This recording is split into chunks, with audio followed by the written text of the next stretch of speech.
తర్వాత అందులోనే బాబావారిది పెద్ద గుడి ఉందండి. ఆ గుడిలోను ఎంతో మనుషుల రూపంలో ఉన్నారండి.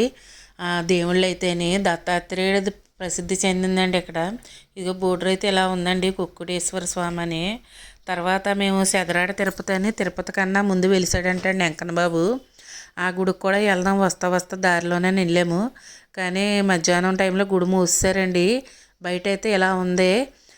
ఈ గరిస్తంభం చుట్టూరు మన దశావతారాలు అన్నీ పెట్టారండి దేవుళ్ళని.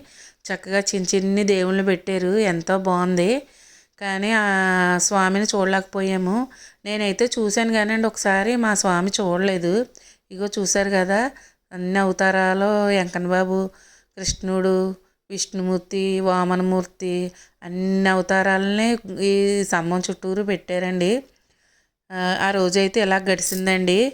ఇంకా ఉన్నాయండి బోల్డ్ వీడియోస్.